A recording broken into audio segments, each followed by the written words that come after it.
Bonsoir à tous, très heureux de vous retrouver pour vos JT du week-end, consacrés bien sûr en partie au Grand Prix historique. Nous ouvrirons justement ce journal avec l'un des fondateurs de cette compétition. Géry Mestre, le président de la commission des voitures de collection de l'ACM, viendra nous livrer son sentiment sur cette édition et tous les secrets de coulisses. Le Grand Prix historique a l'occasion de voir revenir des modèles rares et des légendes de la Formule 1, mais pour certaines, rouler sur le circuit de Monaco est une première. C'est le cas du pilote québécois Bertrand Godin. Nous l'avons rencontré. Dans ce journal également, nous traverserons la Méditerranée pour le dernier épisode de notre série de reportages sur la session de formation de l'Académie de la mer en Tunisie. Ce soir, nous ferons un focus sur le droit de la mer et nous recevrons ensuite le président de l'Académie, Laurent Anselmi, pour tirer le bilan du séjour. Enfin, c'est à Paris que nous finirons ce JT où la Fondation Le Jeune a organisé hier sa vente caritative en faveur de la recherche de traitements contre la trisomie 21 et les autres déficiences intellectuelles et génétiques. Nous y étions. Coup d'envoi du 15e Grand Prix de Monaco historique. Aujourd'hui, vous avez pu suivre les essais libres, en tribune ou en direct sur Monaco Info. Toute une organisation bien singulière pensée par l'Automobile Club de Monaco et que connaît très bien l'un des pères fondateurs de cette course, aujourd'hui président de la commission des voitures de collection à l'ACM. Bonsoir Géry Mestre. Ah oui, bonsoir. Merci d'être avec nous sur Monaco Info ce soir. Ce Grand Prix de Monaco historique fête sa 15e édition. D'abord, quel est votre état d'esprit général cette année? Vu de l'extérieur, peut-être que les éditions se ressemblent, mais pour vous qui l'avez vu évoluer, vous qui étiez au cœur de l'événement, j'imagine que ce n'est pas le cas? Écoutez, oui, vous avez raison, les éditions se ressemblent, mais elles ne se ressemblent pas. Cette édition est extraordinaire, très franchement, je pèse mes mots. On a le plaisir d'avoir en avant-guerre 11 Bugatti, ce qui ne nous était pas arrivé depuis une dizaine d'années. Et on a également le plus gros plateau mondial de Formule 1 3 litres. Nous avons 102 Formule 1 3 litres, qui vont des années 65 à 85. C'est absolument extraordinaire. Un peu naïvement, j'ai envie de vous demander, est-ce que lorsqu'on travaille sur un Grand Prix historique, on regarde les choses vraiment différemment que sur un Grand Prix de Formule 1 2.0? Est-ce qu'on prépare les voitures différemment? Est-ce qu'on vit l'événement différemment? Alors, les voitures sont préparées à l'heure actuelle par des teams qui sont quasiment professionnels. Les voitures sont souvent dans un état meilleur que ce qu'elles étaient à l'origine. C'est devenu vraiment les conducteurs et les teams sont des pros, c'est les anciens camions de Formule 1 des écuries de l'époque. On voit ça différemment. Non, on est passionné, on apprécie tout ça. La difficulté pour nous, c'est que la course automobile reste quelque chose de dangereux, en particulier les voitures anciennes. Les voitures anciennes sont beaucoup moins sécures que les voitures modernes et pour nous, c'est un stress très très important. Et comment est-ce que vous vous y préparez justement? Qu'est-ce que ça demande en plus comme effort? Ça demande 18 mois de travail. La difficulté, c'est qu'en fait, il faut sélectionner les voitures. Dans la Formule 1, vous ne sélectionnez pas les voitures arrivent, les voitures d'usine arrivent, elles viennent. Et là, on doit sélectionner, c'est-à-dire qu'on reçoit des dossiers importants, en général, qui viennent du monde entier, et on travaille sur la sélection. Bien sûr, c'est un travail d'équipe, en aucun cas une seule personne. Un travail d'équipe important, et on travaille là-dessus pendant à peu près 15 mois. On reçoit des dossiers qu'on épluche, et en fait, les voitures sont sélectionnées avant tout par leur histoire. Il faut que les voitures aient une histoire continue. À partir du moment où elles n'ont pas une histoire continue, on se pose des questions. Vous disiez que la dangerosité est importante. Est-ce qu'il y a des modèles qui sont interdits parce qu'ils sont trop dangereux?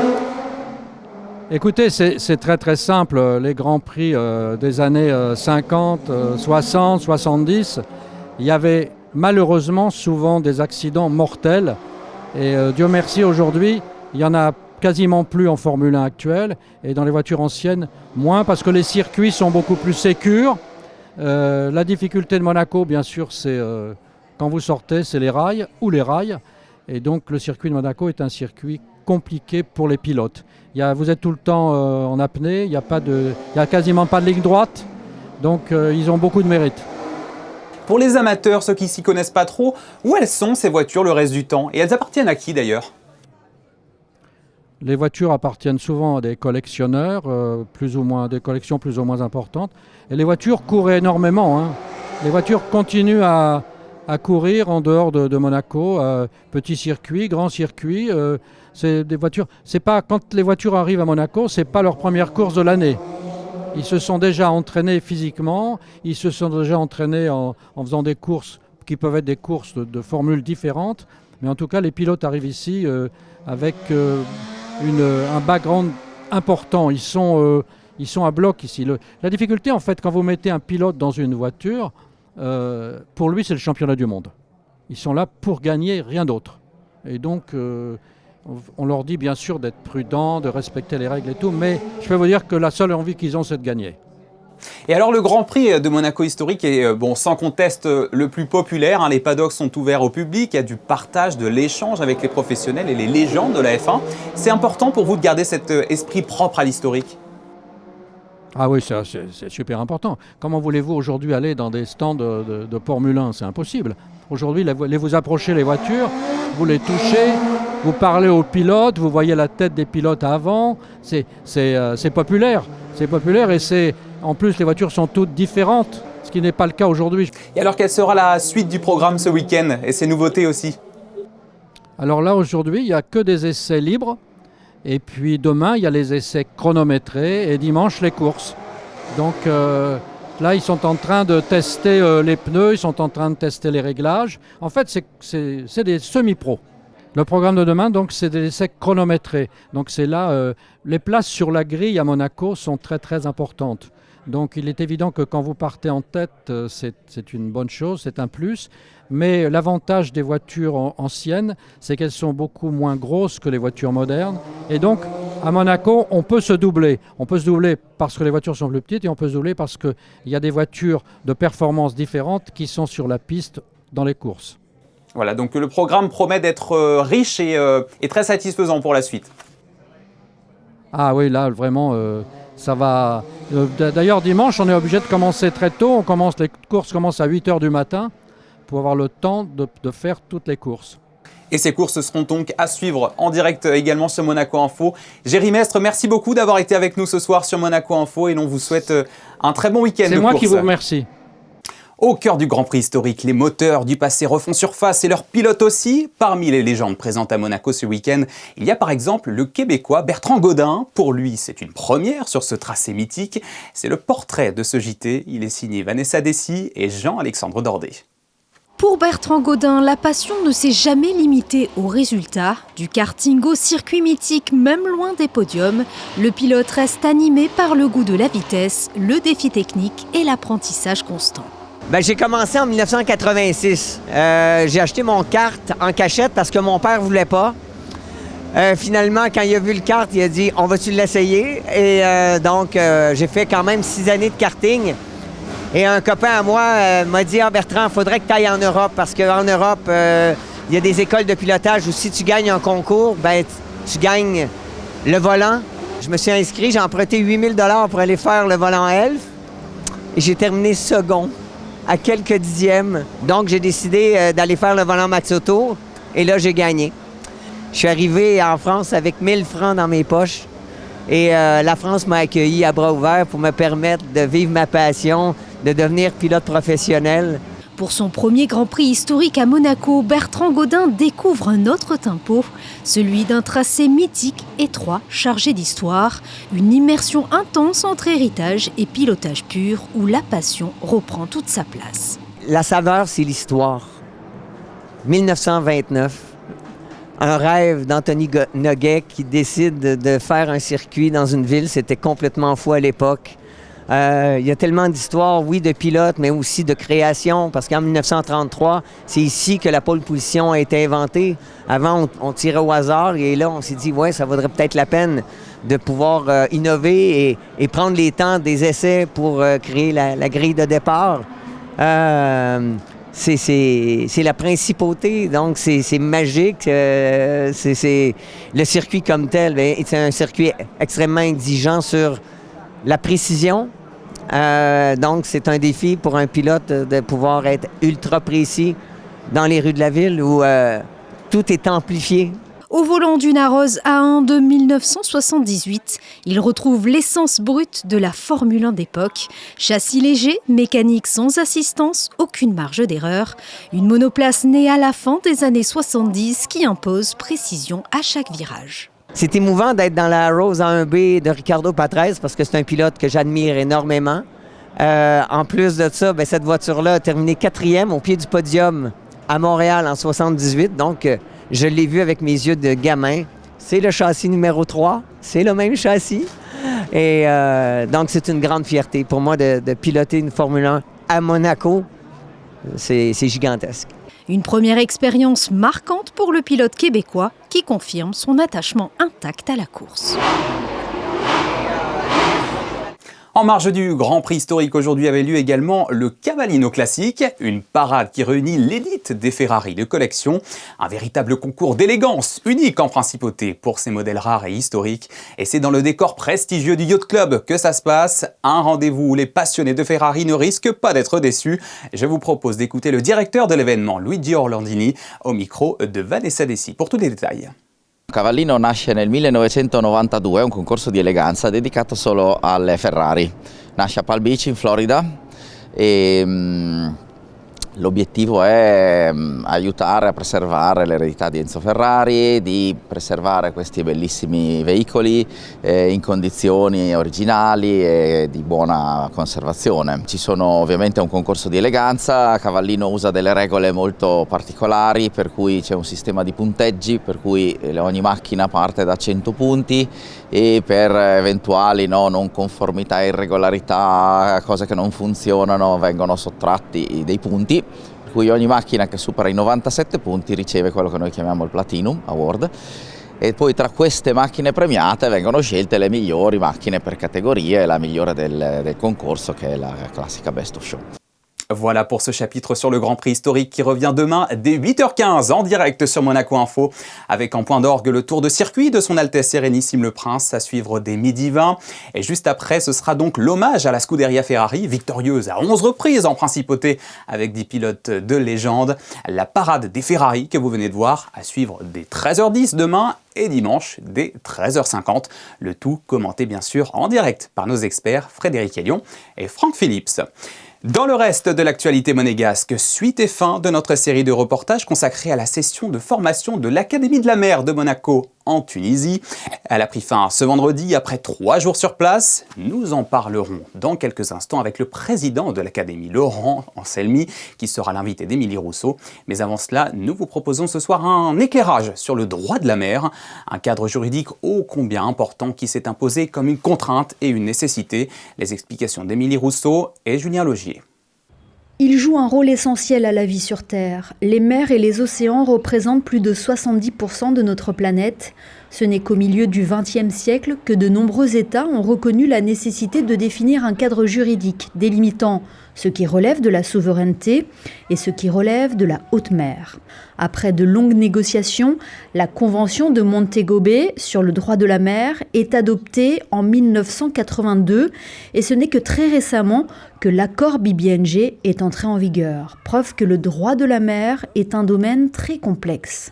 On peut, et comme je le disais à l'instant dans les cours, on doit s'en réjouir. Non seulement on peut, on doit s'en réjouir parce que le multilatéralisme et le droit international aujourd'hui n'ont pas tant que ça de grandes victoires. Et un droit de la mer, ça en est une. Un droit international, plus largement, ça en est une. C'est un traité important pour la préservation de l'océan, pour la biodiversité marine, qui a été longuement et durement négocié, qui a été adopté en 2023, qui est entré en vigueur très rapidement en 2026, le 17 janvier 2026, et qui va être important pour l'avenir de l'océan. Il y en a énormément de choses à faire et c'est pour ça qu'on doit continuer à s'intéresser aux droits de la mer et à faire en sorte que de plus en plus de juristes internationalistes s'engagent pour les droits de la mer.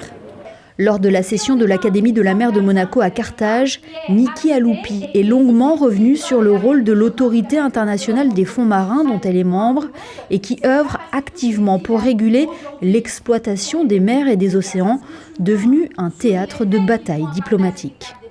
Cette session de formation a aussi permis de mettre en valeur le riche passé de la principauté dans le domaine de l'océanographie. Le prince Albert Ier est un pionnier dans ce domaine. Il y a plus de 100 ans, c'est sous son impulsion qu'a été fondée la CIESM, la Commission internationale pour l'exploration scientifique de la mer Méditerranée. Aujourd'hui, elle regroupe 23 pays membres et rassemble des experts multidisciplinaires. Grâce à ses programmes et ses campagnes scientifiques, la CIESM analyse tout. Le climat, la biodiversité, les pollutions ou encore les transformations de la Méditerranée, une mer qui fait face à de nombreux défis. La petite Méditerranée, elle est elle-même, disons, malheureusement affectée par tellement de défis en ce moment et des impacts différents que le dialogue entre les pays riverains et dans le cas spécifique, justement, la Tunisie et Monaco, entre autres unis par cette histoire commune de la recherche marine depuis longtemps, ne pourra que peut-être porter à des solutions beaucoup plus efficaces que ce qu'on fait tout seul. La mer n'a pas de frontières et reste au cœur de nombreux enjeux. Elle demeure un espace commun fragile dont nous devons tous prendre soin. Et pour tirer le bilan de ces 3 jours de formation en Tunisie, le président de l'Académie de la mer, Laurent Anselmi, nous a accordé une interview sur place. Il est interrogé par Émilie Rousseau.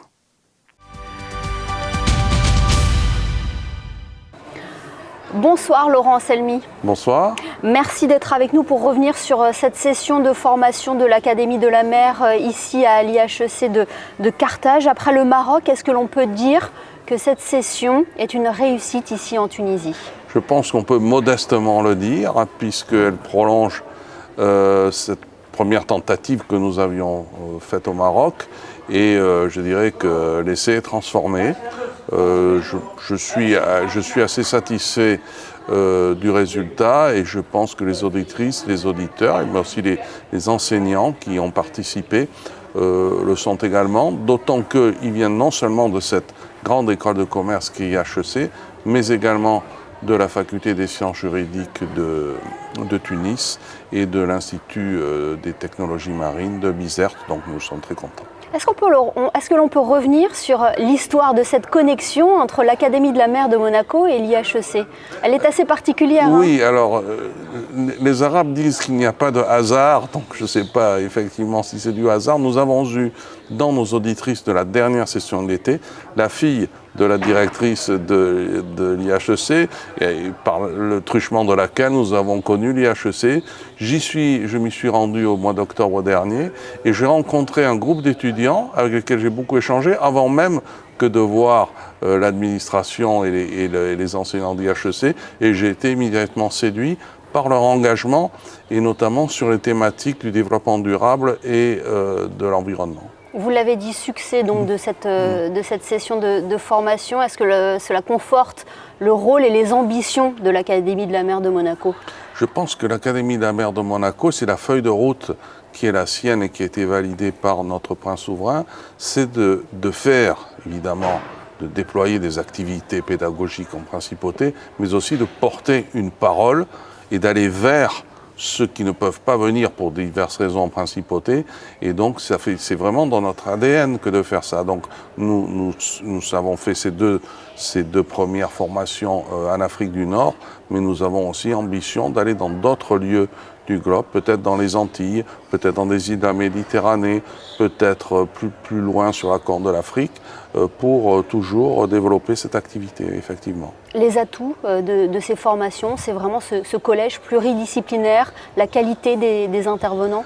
Nous essayons vraiment toujours de faire sur 3 journées, c'est-à-dire des formations, on va dire, percutantes, mais avec du haut niveau, tant de personnalités académiques, universitaires, mais également des gens qui sont sur le terrain, qui sont des acteurs, comme nous avons ici notamment Laura Giuliano de la CIESM. Et faire valoir aussi le savoir-faire monégasque, bien sûr. Toujours en français?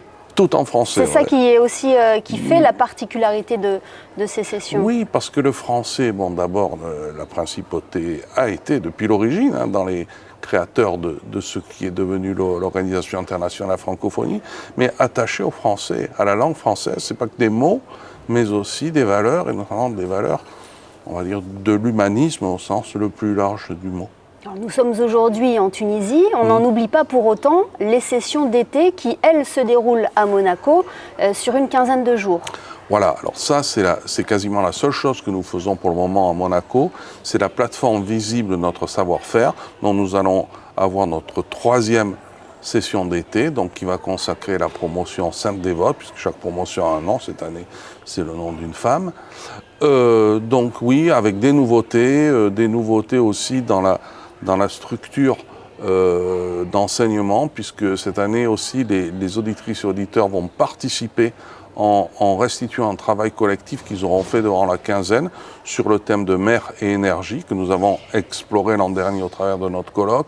Nous aurons un après-midi sur les Balkans et la mer avec des enseignants mais aussi des orateurs des différents politiques des différents pays. Nous aurons un après-midi dédié aux oiseaux et la mer. Nous travaillerons après sur nos thématiques habituelles, la sécurité, la géopolitique des mers et océans, les filières migratoires qui empruntent des voies maritimes, j'en oublie certainement, mais donc avec aussi des nouveaux intervenants. Donc oui, on trace notre chemin. Et là encore, une quarantaine d'auditeurs et d'auditrices? Oui, alors on a du mal à tenir à 40 parce qu'on a beaucoup de demandes. Je pense qu'on sera plus près de 45. Oui, pourquoi? Parce que nous voulons maintenir une taille humaine, c'est-à-dire que chaque auditrice et chaque auditeur qui part de Monaco devra avoir pu échanger et connaître tous les autres. Si on élargit un peu trop le nombre, eh bien, je pense qu'on perdra cette dimension d'aventure humaine. Dans sa vidéo, son discours inaugural, le prince Albert II mentionnait les ambitions futures de l'Académie de la mer de Monaco avec possiblement une université. Ça reste toujours dans vos priorités? C'est l'idée qui a été posée par le prince lorsqu'il a créé l'Académie de la mer. C'était un plan de développement à 3 temps, une valse à 3 temps avec la session d'été, 1, 2, les formations à l'étranger, et 3, cette perspective de transformation. Je dirais peut-être, il est un peu grandiloquent de dire université, mais établissement permanent d'enseignement supérieur qui peut-être délivrerait ou consacrerait un cursus de master 1, master 2, sur nos thématiques et avec notre méthodologie interdisciplinaire, associant les données environnementales et scientifiques, géopolitiques, économiques et juridiques, mais évidemment dans le cadre d'un plan de développement de l'enseignement supérieur qui serait tout à fait conforme et dans le sein des projets des pouvoirs publics de la principauté. Et on suivra ça de très près. Merci infiniment, Laurent. C'est moi qui vous remercie et merci entretien. à Monaco Info. Merci à vous. Allez, du tennis à présent. Cap sur l'Espagne pour Valentin Vachereau avec le Masters 1000 de Madrid. Après son parcours exceptionnel à Monte-Carlo jusqu'aux portes de la finale, le 17e mondial s'est incliné ce vendredi au 2e tour face à l'Américain Emilio Nava. Et ce, après pas moins de 3 heures de jeu en 3-7. Résultat 6-7, 7-6, 6-3. Match décisif et résultat éliminatoire pour le Monégasque qui ne pourra qu'avoir envie de rebondir pour la suite. Restons en Espagne, mais du côté d'Ibiza cette fois, avec la suite des aventures de Lisa Pou. La nageuse franco-monégasque participait à la Coupe du Monde de natation en eau libre. Ce vendredi, elle a disputé la 2e étape sur 10 km qu'elle a terminé 4e. Très belle performance dont vous découvrez les images. Performance ô combien importante puisque ce sont les championnats d'Europe 2026 à Paris qui arrivent l'été prochain et même les Jeux Olympiques de Los Angeles en 2028. Affaire à suivre. En football, l'AS Monaco FC se rend à Toulouse demain soir pour la 31e journée de Ligue 1. Un nouveau match important pour les Monégasques qui ambitionnent toujours de remonter un peu au classement avec dans le viseur les compétitions européennes. Mais il ne reste plus que 4 matchs et l'équipe a fait preuve d'inconstance ces derniers temps, notamment face à Auxerre le week-end dernier. Alors comment appréhende-t-il Toulouse cette fois-ci? Écoutez l'avis de l'entraîneur des Rouges et Blancs, Sébastien Pocognoli. Cette année, pour décrocher le bon ticket, c'est un peu plus compliqué. Pourquoi il y a de la constance? Voilà, on y travaille. C'est quelque chose que je dois absolument fixer pour l'année prochaine parce qu'on ne peut pas revivre une saison comme ça. Mais c'est bien aussi de voir. Et pour le moment, je suis dans une analyse profonde de comment on peut améliorer ça. Ça peut être d'une manière structurelle, d'une manière de profil. Et une manière aussi de chaque jour à l'entraînement, continuer à avoir cette rigueur et de pousser les joueurs à avoir cette mentalité qui fait qu'à chaque seconde de l'entraînement, on est prêt à faire la meilleure seconde de la semaine. Donc voilà, c'est un processus et c'est déjà bien mieux qu'il y a quelques mois. Et s'il en est un qui attend ce match avec une certaine impatience, c'est bien Christian Mawissa. D'abord parce que le joueur a enchaîné les blessures, mais surtout parce que demain soir, c'est son ancien club qu'il va affronter. Ça va être un match très très compliqué. Comme vous l'avez dit, c'était mon équipe avant. Je sais comment ça se passe quand à Toulouse on recevait des grosses équipes. Ça va pas être un match facile, il faudra tout donner, bien commencer le match et essayer de récupérer des points. Voilà, coup d'envoi donc demain à 21h05 sur la pelouse toulousaine.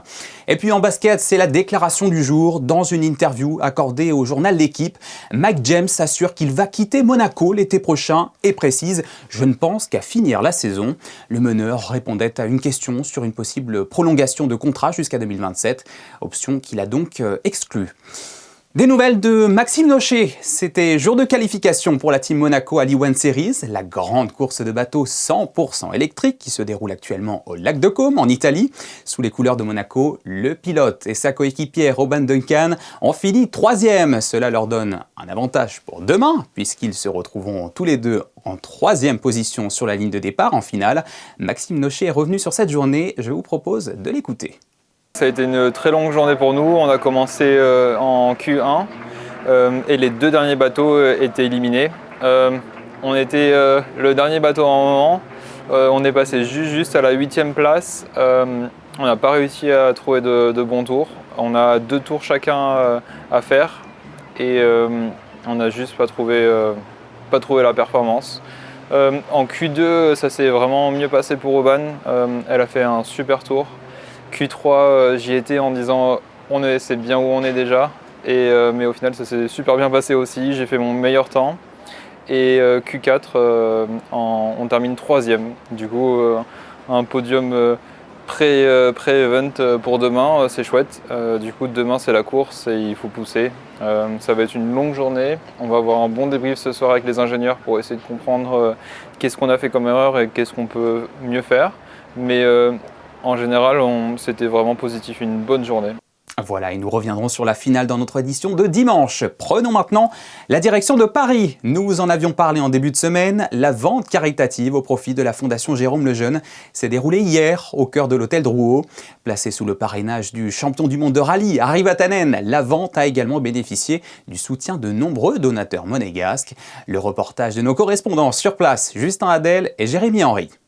Dans cette vente aux enchères, la Fondation Lejeune a pour but de récolter un maximum de fonds afin de poursuivre ses recherches scientifiques et son activité. Nous nous intéressons aux personnes qui sont porteuses de la trisomie 21, donc d'une pathologie qui entraîne des retards mentaux et qui est handicapante évidemment pour la vie de tous les jours. Et nous avons une activité très originale au service des personnes handicapées avec 3 verbes qu'on conjugue d'habitude dans la définition de notre métier, chercher, soigner, défendre.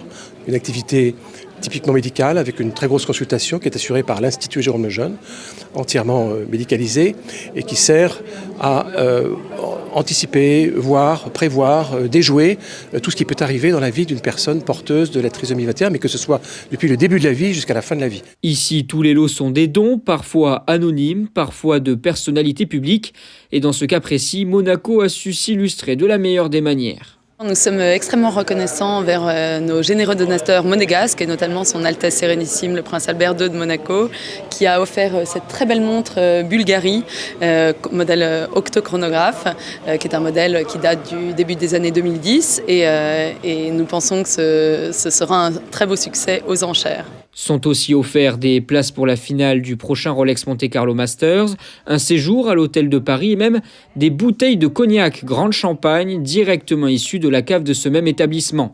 Ces 3 lots ont permis de récolter près de 9 000 € au profit de la Fondation, auquel on doit ajouter la montre du souverain. À 7 200 j'adjuge, adjugé 7 200 €. Félicitations à l'acquéreur et merci pour vos enchères. Adjugée à 7 200 €, elle porte le montant des dons monégasques à un gain avoisinant les 16 000 € pour 4 lots. Des peintures aux bijoux, en passant par des voitures, des vins ou encore de l'argenterie, la Fondation a réussi à mettre en vente plus de 100 lots qui lui ont permis de récolter jeudi soir la somme de 398 220 €. Et c'est sur ce très beau chiffre que se referme ce journal. Merci à vous de l'avoir suivi. Dans un instant, la météo de Sarah Nkari. Ensuite, notre après-JT du jour reviendra sur la visite des élèves d'FANB à la Patrouille de France. Demain, si vous préférez la télévision, ne manquez pas le début des essais qualificatifs du Grand Prix historique en direct sur Monaco Info dès 8h15 et dès 12h20 pour le tour de circuit du Prince Albert II. Tout ça commenté par Frédéric Elion et Franck Phillips. Je vous laisse sur le meilleur de cette première journée. En photo cette fois, les très beaux clichés sont signés Manuel Vitali. Excellente soirée à tous sur Monaco Info et à demain, 19h.